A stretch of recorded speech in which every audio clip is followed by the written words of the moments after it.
Entramos a la palabra.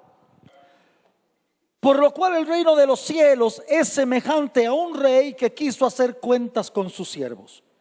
Y comenzando a hacer cuentas, le fue presentado uno que le debía 10,000 talentos. A este, como no pudo pagar, ordenó su señor venderle y a su mujer e hijos y todo lo que tenía para que se le pagase la deuda.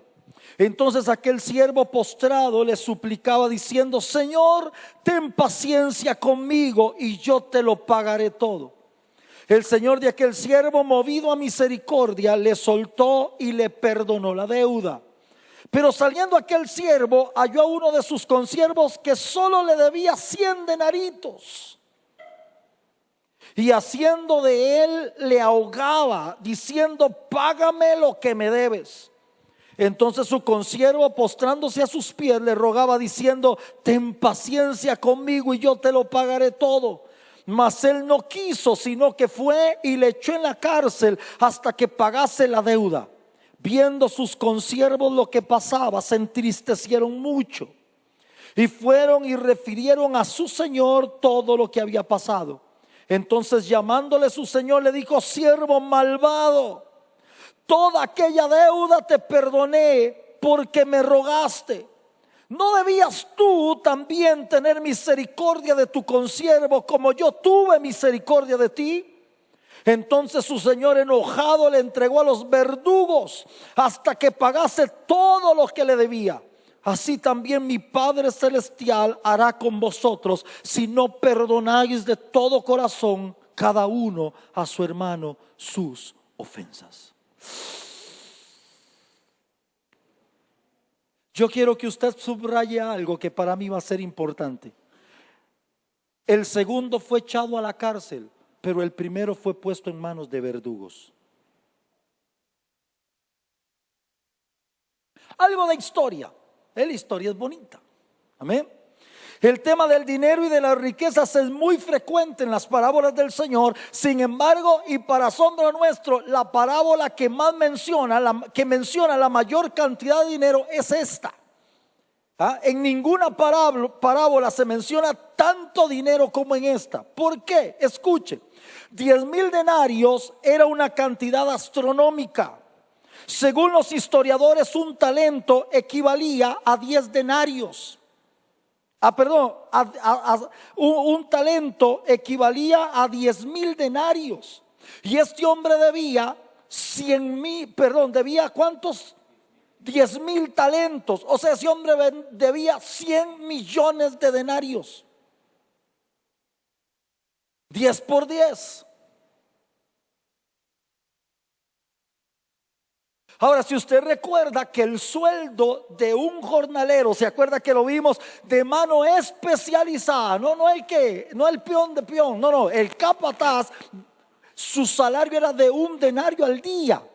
Y solo un talento eran 10,000 denarios. O sea, si este hombre hubiera debido un talento, debería el sueldo de 10,000 días.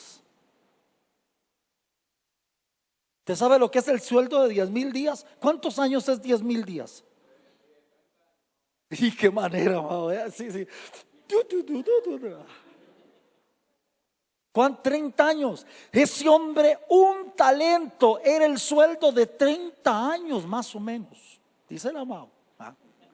Por aquello, no me meta en problemas. Ahora resulta que eran 15. Oiga. Pero este hombre no debía un talento, debía 10,000 talentos. Y el hombre se tira y le dice: ten paciencia, te lo pagaré. Ese chaval era digno de pararlo en una tarima de un stand-up. Y que se soltara ese chistazo. 30 años para pagar un talento y debía 10,000. ¿Quién le iba a creer eso? ¿Quién le iba a creer que iba a lograr pagar, amado? Eso no lo paga nadie. Amén. Oiga esto. 100,000 denarios, suficiente para comprar unas 200 toneladas de plata. Usted sabe, amado, lo que es comprar 200 toneladas de plata en metal. O sea, este tipo ni vendiéndolo valía. ¿Ah? Ni en partes, ni en órganos, ni en nada, o sea, mira, sacarle el riñón, vendéselo a ese, sacarle el pulmón, no, o sea, este tipo no venía no valía ni ensamblándolo ni desensamblándolo para pagar la deuda. Amén. Y si tenemos en cuenta que el jornal diario de un obrero calificado era de 1 denario, podemos tener una idea de la magnitud de aquella cifra deudada. Era una deuda extravagante. Es muy importante también saber que 10,000 era la mayor cifra con la que se contaba en aquellos días. Por eso, una referencia bonita para que usted la tenga. Por eso Pablo habla que podemos tener 10,000 años, pero solo un padre, ¿se acuerda? Y por eso Pablo decía: yo hablo 10,000 lenguas más que ustedes, pero prefiero hablar 5 con entendimiento. Ahí le pongo las citas. Porque 10,000 era como la cifra más grande que se manejaba en aquella época. No que no se podía tener más, pero nadie era capaz de llegar a cifras mayores a 10,000. Así que eso nos dice a usted y a mí que Jesús estaba haciendo, amado, una parábola con unas cifras impresionantes. Por otro lado, entendemos que el caso presentado por el Señor era aún más extremo por varios asuntos. Primero, que no existía cárcel por deuda en la ley judía. Segundo, que cuando alguien no podía pagar, tenía que responder con sus bienes y, de ser necesario, con su propia persona. Ahí sí, no podía ser metido a la cárcel, pero podía ser tomado por esclavo por algún tiempo hasta que pagara.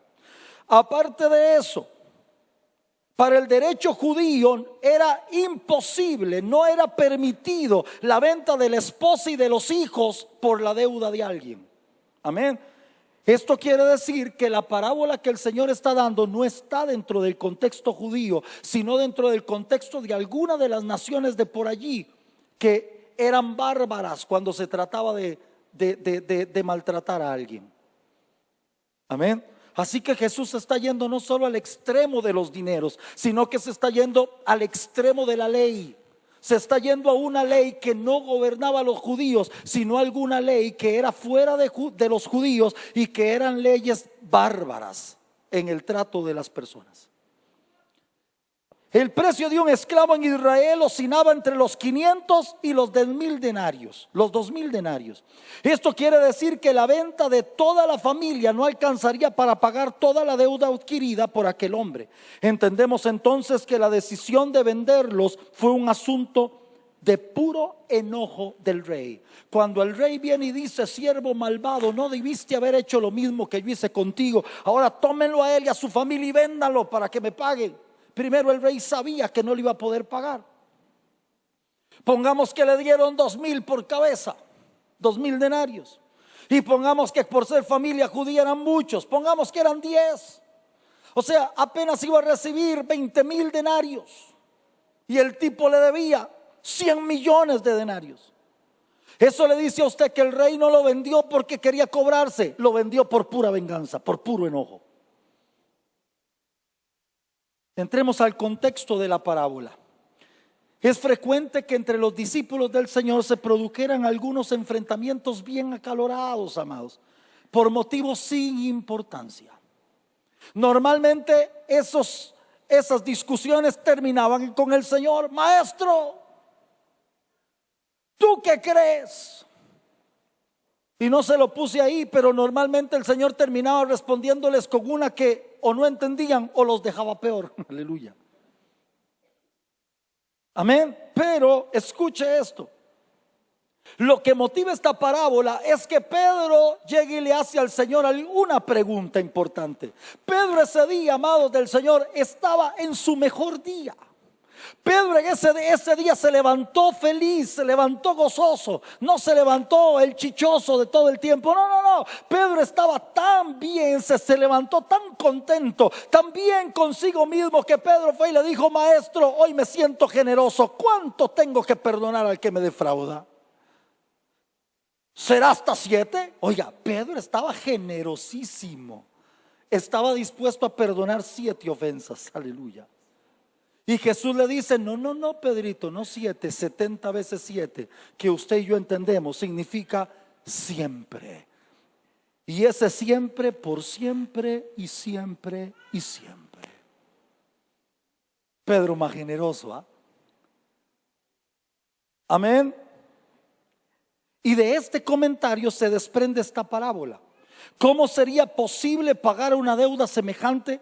Pero fue el rey quien se movió a misericordia y le perdonó la deuda y las consecuencias de la deuda. Escuche, no solo le perdonó la deuda, le perdonó la consecuencia.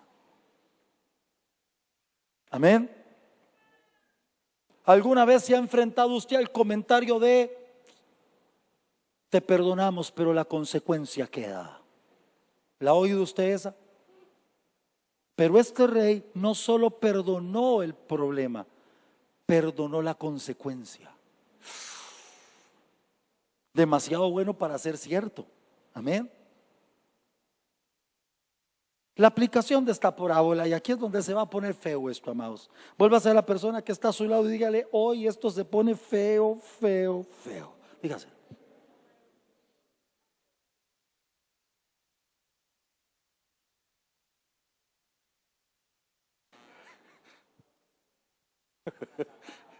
Chiste incomprensible. Oiga.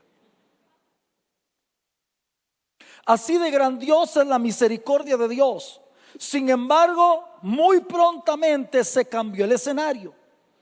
Podríamos llamarle a la actitud siguiente del perdonado la ley del embudo, que es lo mismo que ancho para mí y estrecho para ti. ¿Alguien aquí algún día ha usado la ley del embudo? Todos. Si yo pudiera decirle a usted las cantidades de veces a lo largo de mi vida que he escuchado a alguien decirme: no me parece lo que se está haciendo con esa persona, pero se le ha olvidado lo que hemos hecho con ella o con él, porque somos buenos para aplicar la ley del embudo. Por favor, cuando es conmigo, que esto sea ancho y flojito, pero cuando es con el otro, estruje.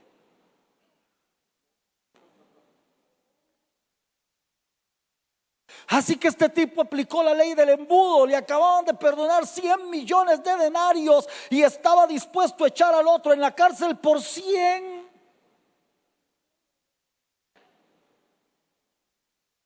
¿Hay alguien ahí? Vuélvase a la persona que está a su lado y dígale: ya vamos mal. Dígale: ya vamos mal.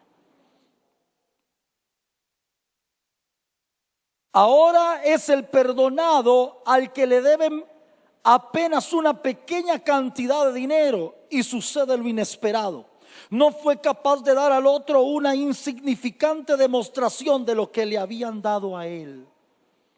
Seamos capaces de entender algo, aunque no lo pongo como una verdad espiritual, pero lo es. La parábola de este siervo no es un relato moralista, es una regla ética. No pretende decir que los buenos perdonan y los malos guardan rencor. Su mensaje no es: sé buena persona y perdona a los que te ofenden, o perdona porque tú también has sido perdonado. Muchos cristianos piensan que como han sido perdonados no tienen más remedio que perdonar, y que como Dios me ama, la única alternativa que me queda es amar también. Escuche, nada está más lejos de la verdad de esta parábola. Porque esto que el Señor está hablando no tiene una esencia moralista. Amén. ¿Cuántas veces hemos hecho cosas más con una esencia moralista que con una esencia ética? Dios me ha dado tanto que le voy a dar esta moneda de 500 a ese pobre. No, es una broma. No, estoy vacilando, es que ahora me contó algo yo. Pero es que cuando tú y yo damos, no puede ser por una situación moralista. Se lo explico, sigamos adelante. Ante lo anterior, y para ir entrando en materia, deseo darle una pequeña verdad espiritual, pero que es clave.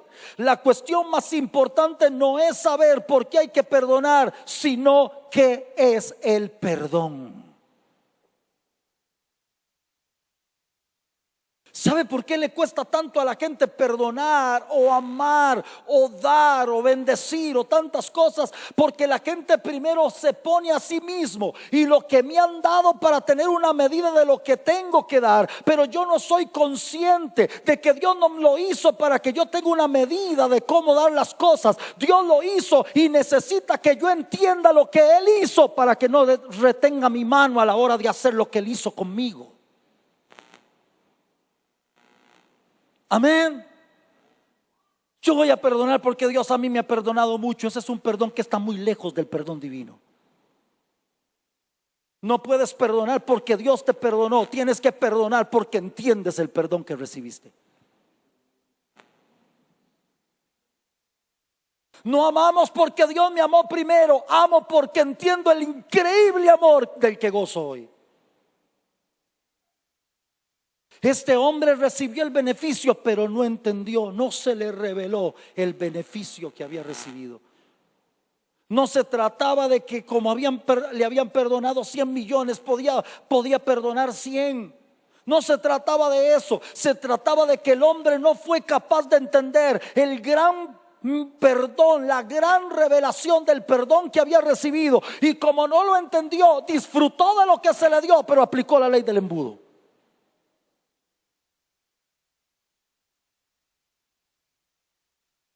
¿Hay alguien ahí? Por eso tenemos en la iglesia del Señor gente que critica a otros que vienen atrás, a la par o adelante, no porque no entienden que fueron perdonados, sino porque no se les ha revelado que como recibieron también tienen que dar.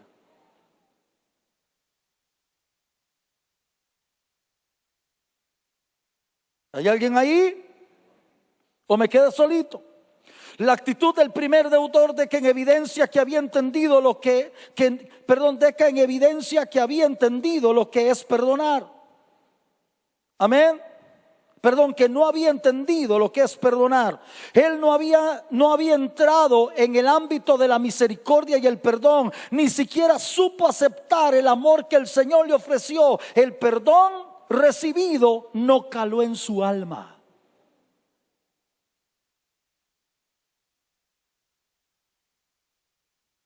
Entonces todo se va por orgullo.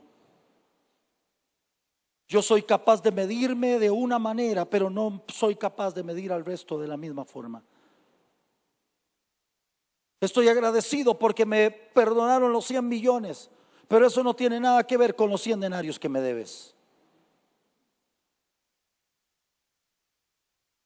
Estoy agradecido porque mi familia me perdonó, pero eso no tiene nada que ver con la gente a la que yo tengo que perdonar. Porque al final de cuentas lo que me hicieron a mí no es tan feo. Pero lo que le hice a ellos no es tan feo como lo que me hicieron a mí. Esa gente está tratando de aplicar la ley del embudo porque no se les ha revelado el perdón de Dios.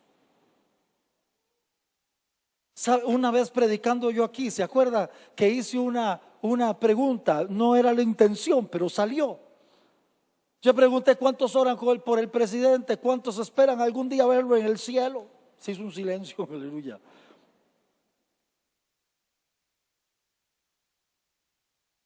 ¿Será posible que alguien sea más malo que tú y yo? ¿Sabe dónde está el problema del perdón?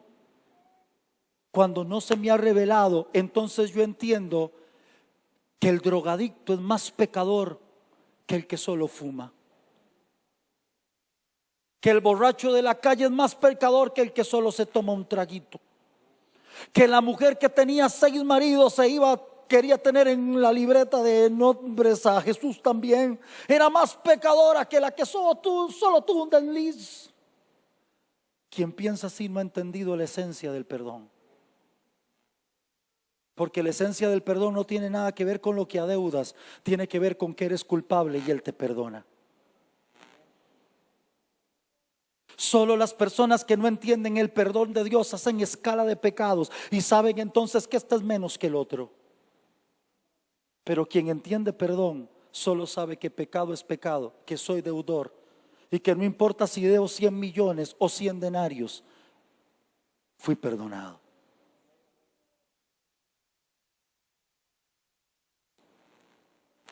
esto está pesado, pesado. Como hablan los colombianos en algunas regiones, está pesado. Oiga esto. Esto me lleva necesariamente a darle una segunda verdad espiritual. A muchos cristianos el don de Dios se les ha revelado por encima. El Señor les ha perdonado, pero no saben asumir ese perdón y por eso son incapaces de perdonar. Esto lo digo porque todo aquello que realmente recibimos de Dios y acogemos en nuestro corazón logra llegar siempre a los demás. Escúchame esto: lo que no hayas recibido realmente de Dios y hayas acogido en tu corazón, por más lindo que sea, nunca llega a otros. ¿Oyó eso? ¡Ay, ahora yo vivo en santidad! ¡Bola de pecadores! Esa santidad no es realmente proveniente de Dios. Porque si fuera una santidad proveniente de Dios, se asume, se acoge y llega a otros.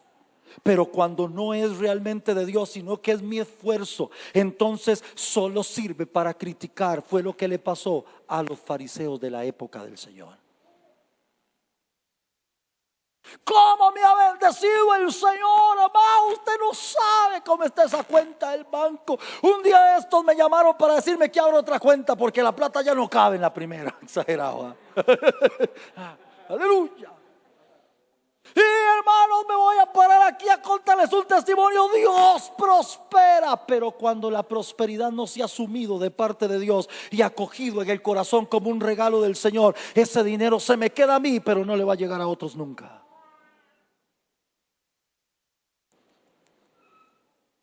¿Hay alguien ahí?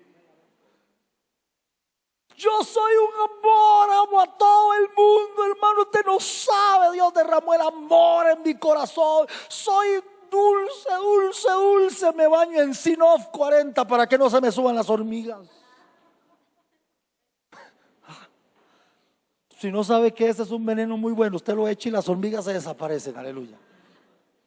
Esta predicación está auspiciada por la Bayer.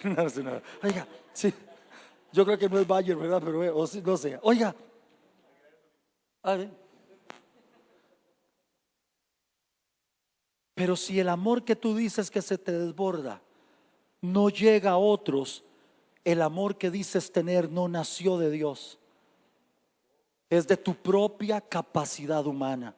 Porque lo que realmente viene de Dios nos impacta de tal manera y se asume en el corazón de tal manera que es capaz de llegar a otros. Por eso es que me voy a meter en un problema. Por eso es que tenemos que revisar el tema de salvación. Porque si yo estoy tan feliz de ser salvo, pero no le estoy hablando a otros de mi salvación, posiblemente yo solamente soy alguien moralizado y al que le gusta la filosofía cristiana, pero habría que revisar si realmente soy salvo, porque la salvación que viene de Cristo se asume y llega a otros. Aleluya. Vámonos ya. Ahora vamos a salir a predicar. Ya solo con esto, amados, de veras que sí, no es mentira, pero sí. Por eso usted oye a tanto cristiano hablando de tanta cosa poderosa, pero no haciendo nada.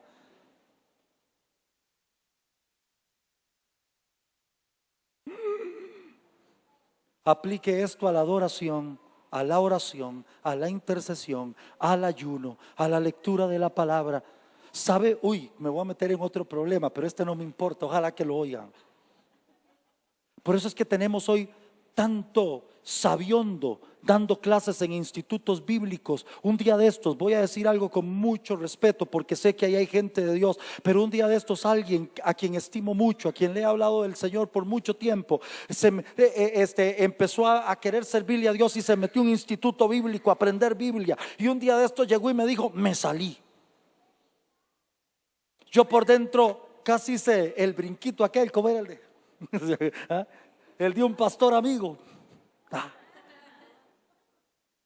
Pero por dentro, que ella no lo notara, yo le dije: está bien, De todos modos, desde el principio te expliqué que ahí solamente te iban a enseñar historia, que si querías encontrar la revelación de la palabra, ese no era el lugar. Hoy tenemos, amados del Señor, ¿sabe qué me dijo esta persona? Me dijo, es que salí de allí porque estoy dudando que algunos de los que me enseñaron la palabra realmente crean en el Señor o ya sean casi ateos. Porque cuando el conocimiento, como dijo Pablo, no se asume desde Cristo, produce muerte. Pero cuando el conocimiento de la palabra que se tiene realmente viene de Dios y se asume en el corazón, no solamente sirve para que yo pueda reproducir lo que está escrito ahí, sino que lo que sé llega a otros y los bendice también. Santo Jesús. Amén. Oiga, qué bueno esto. Voy a hacer una predicación solo de esto. Lo que se asume. Aleluya. Amén. Oiga esto.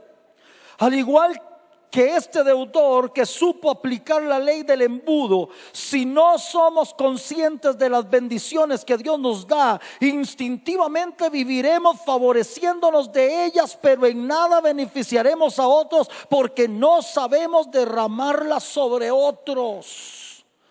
Gracias por perdonarme, pero esta es una cuenta aparte de lo que debo a otros. Gracias por perdonarme, pero yo no puedo perdonar porque usted no sabe lo que me hicieron. Gracias por amarme, pero yo no puedo amar porque usted no sabe lo que me hicieron. Vuélvase a la persona que está a su lado, póngale una mano en el hombro y dígale: ley del embudo. ¿Hay alguien ahí? ¿Hay alguien ahí?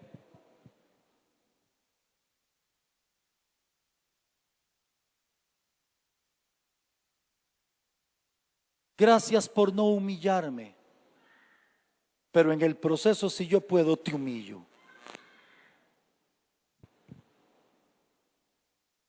¿Cómo es eso? Sí, me perdonaron sin necesidad de mucho, pero yo voy a esperar a que vengan, toquen a mi puerta, y yo me voy a dar el lujo de esperar a que toque 10 veces. Voy a ver ahí por el ojo mágico de la rendija de la puerta. Aleluya.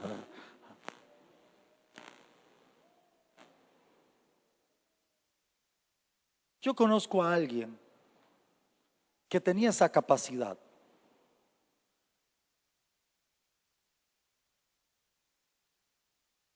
Cuando llamaban por teléfono y sabía que llamaban para pedir disculpas o para ponerse a cuentas: ¿aló? ¿Sí? Fulana, sí, ¿con quién hablo? Soy yo. Yo. ¿Quién es yo? Las mamás hacen mucho eso. De hecho, estoy hablando de una mamá. Siempre esperamos que el perdón que se nos ofrece sea inmediato, sin sufrimiento. Pero cuando se trata de otorgarlo, voy a aplicar el ácido. No me voy a quedar con las ganas de cierta venganza. Que le duela, que la sienta, que la próxima vez lo piense. Lo único que la próxima vez la persona va a pensar es que le va a tomar 2 veces más tiempo llamarte, pero no va a pensar en que fue positivo. Porque nosotros siempre corremos a los brazos de Dios, porque cuando llegamos a sus brazos el trato fue positivo. Amén. ¿Ha visto esos papás? Sí, ¿qué me quieres decir? Se sientan en el trono. Gracias a Dios no son Dios. ¿Ah? Se sientan en el trono de la soberanía, de la paternidad. Sí, sí, ¿qué me quieres decir? Mira, yo sé que no te gusta y no quiero decírtelo, pero te lo dije. No te gusta y no quería decírtelo, pero te lo digo. Te lo dije. Aleluya. El peligro de esta parábola. Agárrese, porque si esto estuvo feo, se pone peor. Los versículos 34 y 35 son realmente atormentadores, pues hablan de un castigo inflexible. Hablan de tortura.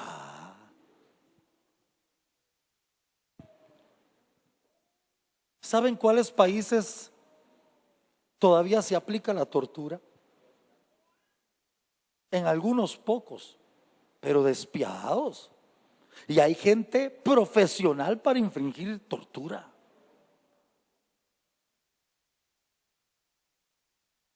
Ahorita que estoy predicando se me viene un verso, pero no sé dónde está. Si me ayudan a buscarlo, el que dice que un espíritu malvado, algo así, se le es puesto a la persona. Oiga esto.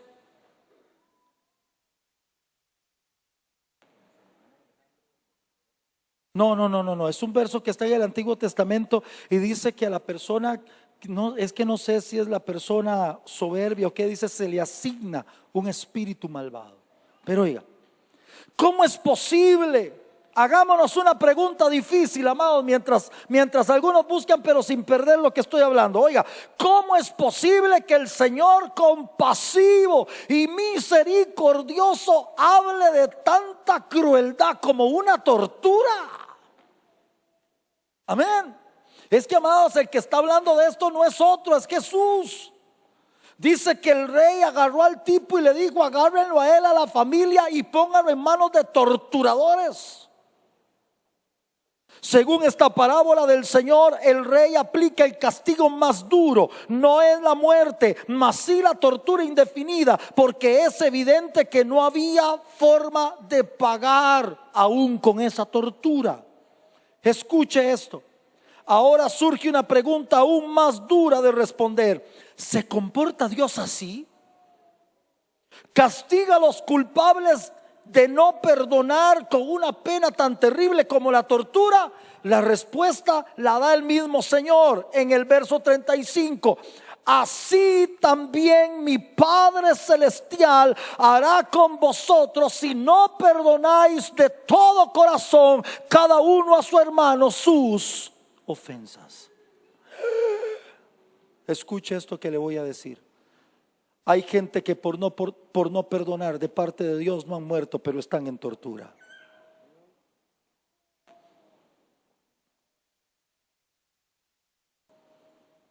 Tan. Ahora sí, cerremos y vámonos. Este es el cierre que me gusta. No. Oiga esto, amado. ¿Pero por qué me pasa esto? Estás en tortura. ¿Pero por qué estás en tortura? Así hará mi Padre Celestial a cualquiera que no perdone las ofensas. ¿Hay alguien ahí? ¿Hay alguien ahí? Vuélvase a la persona que está a su lado, dígale: no te hagas, es contigo, dígaselo.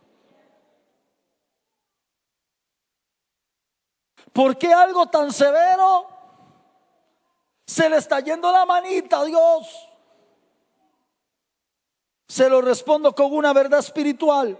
Porque el perdón es un cimiento indispensable. Es necesario y urgente. Sin él se pone en peligro la existencia y continuidad de la esposa de Cristo, o sea, la iglesia. El rencor es carcoma que debilita y empobrece toda la estructura de este edificio espiritual. Por eso Dios es tan severo, porque quien no perdona puso en riesgo a la esposa del Cordero. Por no perdonar se destruyen matrimonios. Por no perdonar se despedazan familias. Por no perdonar se va a la quiebra una economía. Por no perdonar grandes empresas han terminado en nada, porque los que estaban trabajando ahí no pudieron ponerse de acuerdo y perdonarse. Por grandes faltas de perdón hay familias que no logran reunirse un día, porque solo se reúnen y empiezan a salir las barbaridades. Y no estoy hablando de las del mundo, estoy hablando de las de Cristo.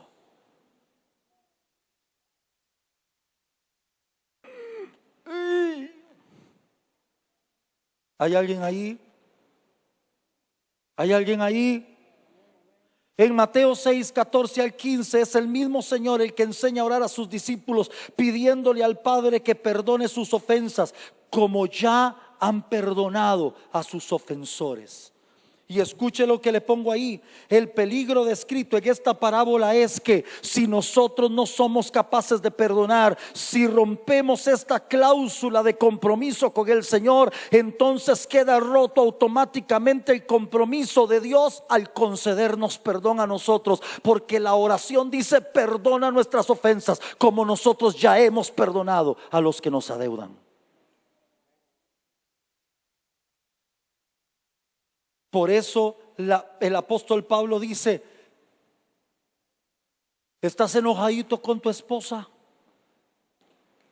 Corre a ponerte de acuerdo con ella, porque mientras no te pongas de acuerdo con ella, Dios no te oye. Y esto no es solo, dicen las mujeres, ahí está el verso para tenerlo del pescuezo ese infeliz, aleluya. No, porque lo que es bueno para la gansa es buenísimo para el ganso también. Y si a nosotros Dios no nos oye, a ustedes tampoco.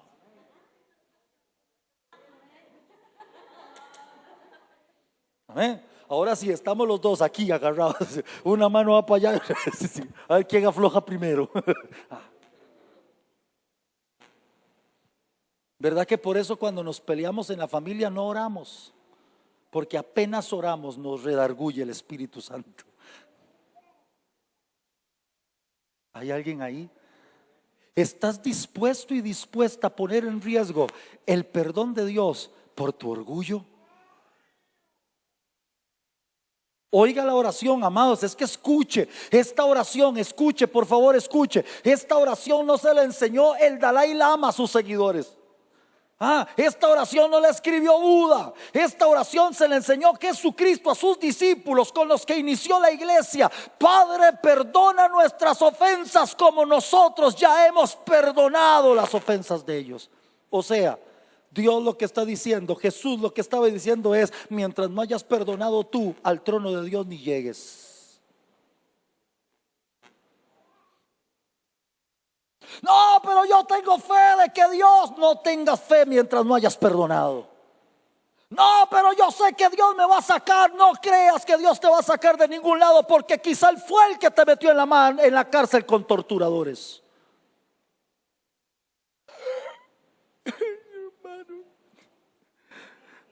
No, Juan 3:16, de tal manera amó Dios al mundo. Te reprendo, diablo, eso no es para mí, es para todos.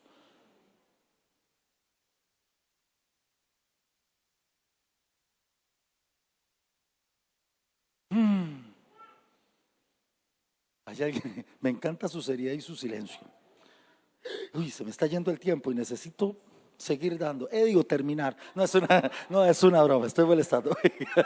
Oiga esto. Permítame más verdades espirituales en esta tarde. El perdón no puede ser considerado un acto heroico y excepcional. Hoy parece que algunos cristianos han logrado compaginar el rencor y la memoria prolongada de los daños sufridos con su fe y con su servicio a Dios. Son buenos creyentes, pero capaces de odiar. Educan cristianamente a sus hijos, se preocupan porque vengan a las escuelas dominicales, pero ellos hace años que no se hablan con alguien. ¿Cómo puede Dios perdonarnos las ofensas si nosotros no perdonamos?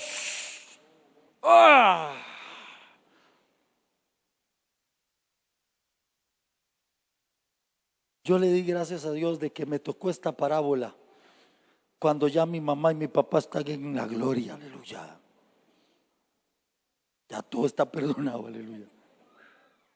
Pero cierto o no, que en las familias hay cositas, pero a Dios no le importa. Perdonar no es un acto heroico. Está bien, voy a perdonar. Ay, ¿qué querés? Un monumento a la parte de Juan Santamaría.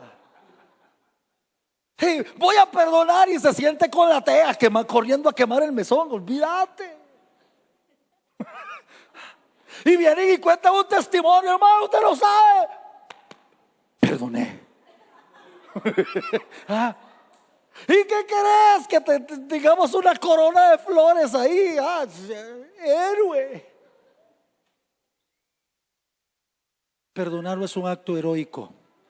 Perdonar es de cristianos comunes y corrientes.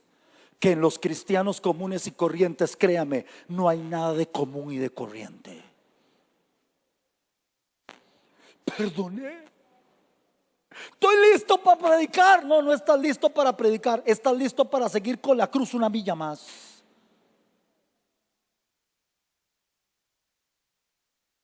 Sentí de Dios y me humillé. Vergüenza te debería dar que Dios tuvo que hacerte sentir porque no quisiste leerlo en su palabra. Gancho al hígado.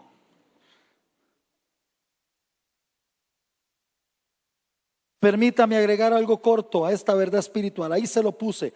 Quien perdona no es un héroe, es simplemente un cristiano. Y entonces yo que no he perdonado, usted póngale lo que quiera.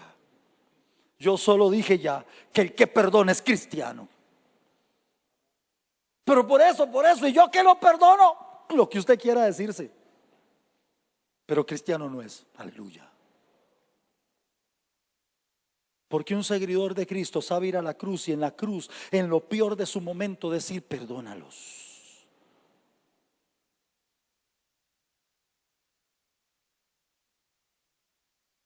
Hermano, no sabe el acto heroico que tuve. Puse la horcha. Y vamos a ponerte una cajita con tu foto, el primer santo del centro de adoración. Vengan chancletas para tocarle el dedo gordo y pedir un milagro. No.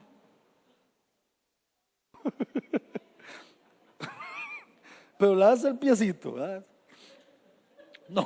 No vaya a salir otro virus de esos incurables.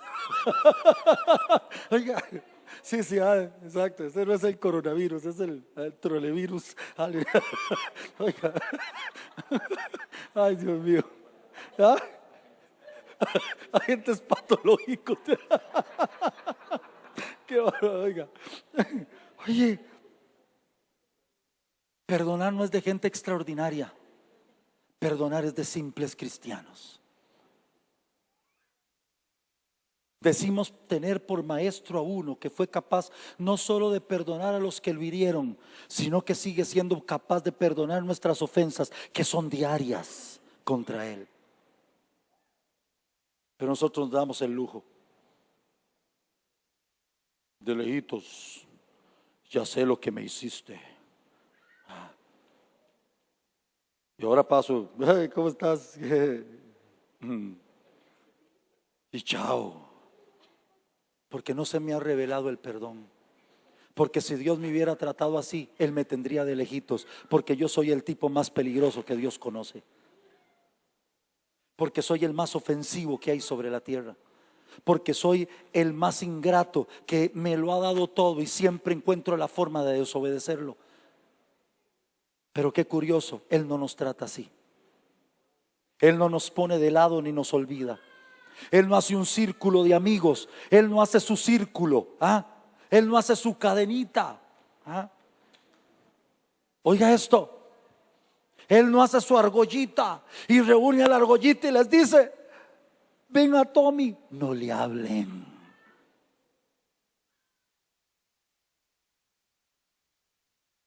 Yo no sé por qué estoy diciendo esto. Espero que no haya nadie aquí que haya hecho una argollita y ellos no le hablen. Dios no hace argollitas de ese tipo. Dios nos sigue hablando igual.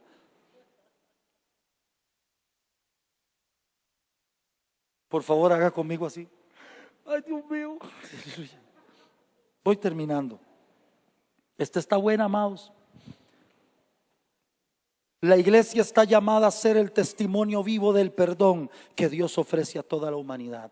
Santiago capítulo 2, verso 8, verso 13. Es que Santiago es el predicador del amor.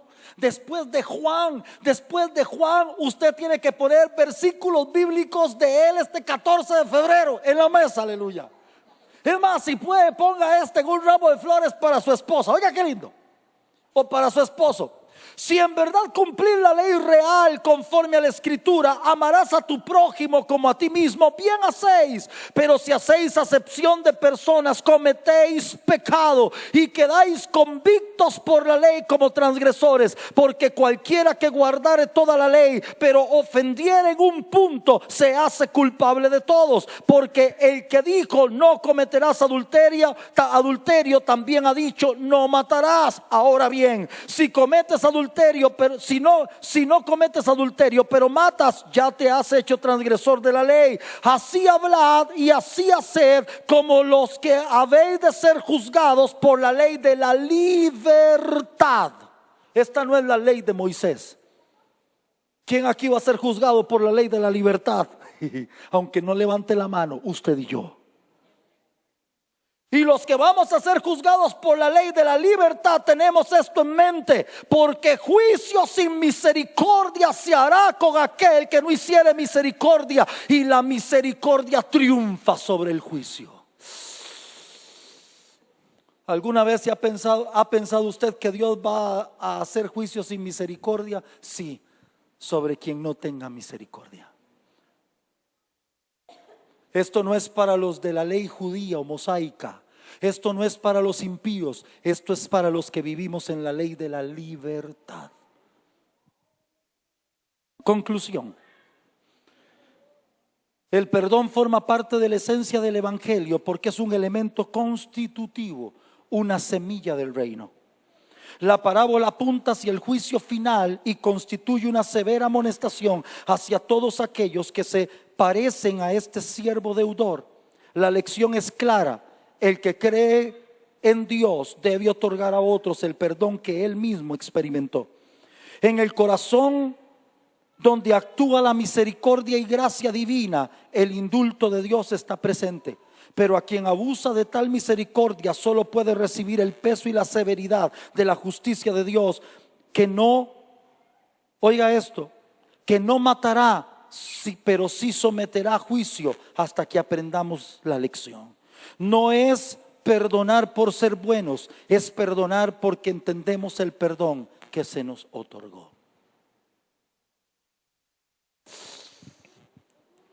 Qué volado, amados. Dígame si esta no es la más brava. Por lo menos para mí, esta es la más dura. Porque hay algunas personitas a las que yo quisiera darme el lujo de no perdonar. Créamelo. ¿Alguien aquí tendrá algunas personitas de las que quisieran tener el lujo de no perdonar? Todos. Pero se imagina que Dios hiciera uso de ese mismo derecho y Él, siendo Dios, dijera: qué tirada, vos me estás pidiendo perdón, pero no te quiero perdonar. Listo. Amados, qué volado está esto. Ni siquiera vale la pena poner más ejemplos. Lo mejor que me pudo haber pasado en la vida es que ese tipo se largara. Lo mejor que me pudo haber pasado en la vida es que esa mujer se fuera de mi lado. Lo que tú quieras, pero perdona. Porque si no perdonas, te ponen en manos de un torturador.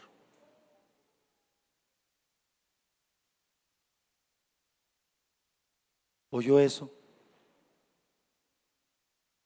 Esa mujer casi me quita el marido. Lo que tú quieras, pero perdona. Usted no sabe el calvario que me hicieron vivir mis hijos. Lo que quieras, pero perdona. Usted no sabe los papás que me tocó, ni quiero saber, pero perdona. Termino con esto. Hace muchos años, ustedes saben que yo vengo de la congregación en San José. Y en aquellos años, en la iglesia donde nos convertimos, había una muchacha. Ella creció en los barrios del sur, y en un caserío muy pobre en San José. Oiga esto: su papá era alcohólico de caño y su madre era prostituta.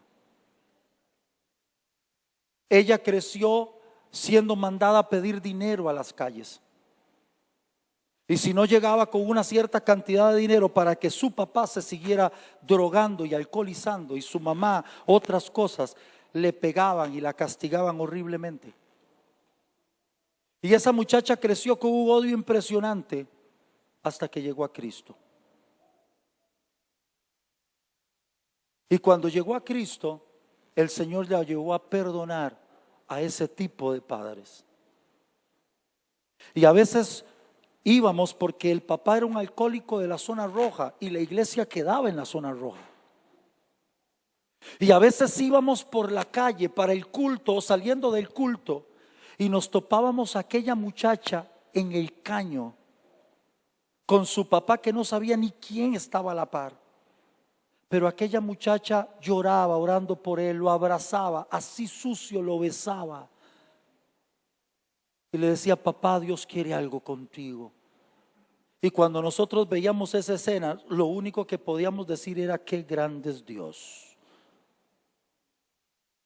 Su madre a los años vino a Cristo, después de haber sido una mujer con esa reputación. Pero vino a Cristo porque ella se iba a los burdeles. Y ahí en el burdel se esperaba que terminara con un cliente y la abrazaba y le decía: mamá, Dios quiere algo contigo. Eso solo lo hace alguien que realmente recibió el perdón de Dios. No aplica la ley del embudo. No siente que es mejor que el resto. Solo siente que es perdonado. Póngase de pie y vamos a orar.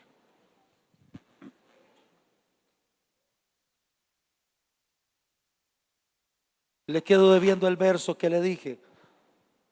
Lo publico en la página en el WhatsApp de la iglesia.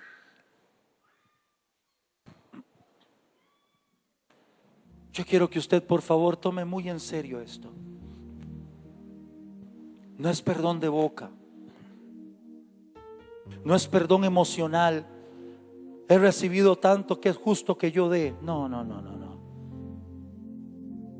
Nosotros no perdonamos porque somos buenos, mejores que otros. Perdonamos porque fuimos perdonados.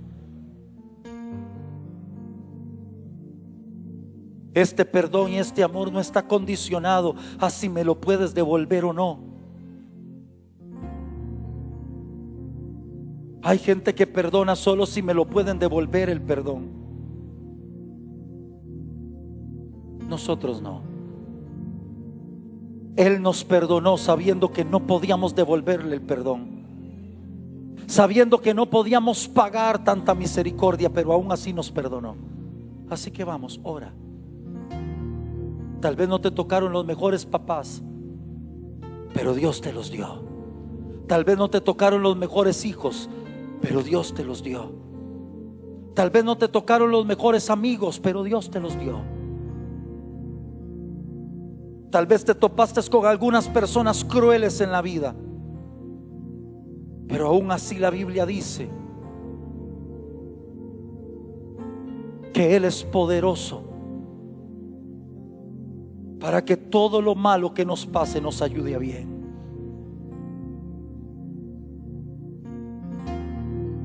Hoy, amado, amada de Dios, libérate. Libérate. No perdones con restricción. No perdones con un rótulo en tu perdón que dice: nos reservamos el derecho de admisión.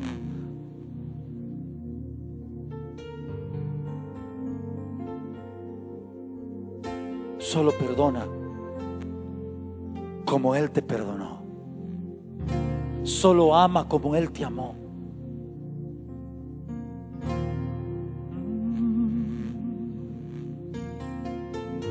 Vamos. Él dijo: aprendan de mí que soy manso y humilde de corazón y hallarán descanso. Si estás en manos de torturadores, hoy ve a descanso.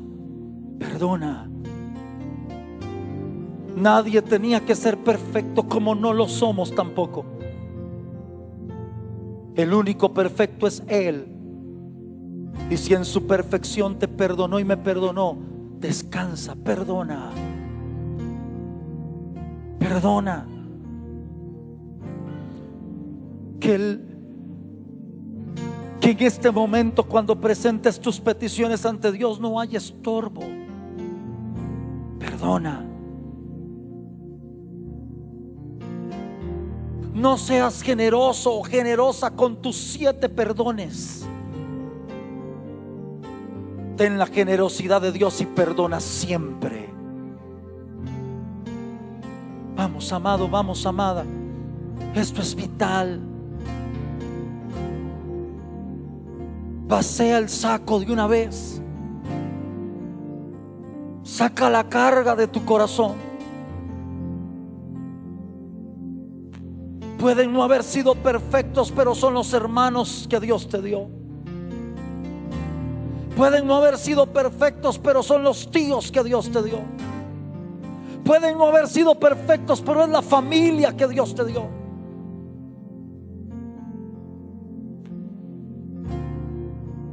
Y tal vez llegó la hora de que alguien rompa el odio en esa familia y que empiece a amar y a perdonar.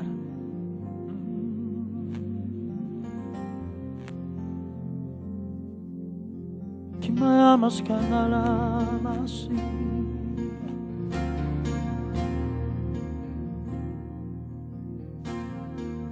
Vamos, vamos, vamos, vamos.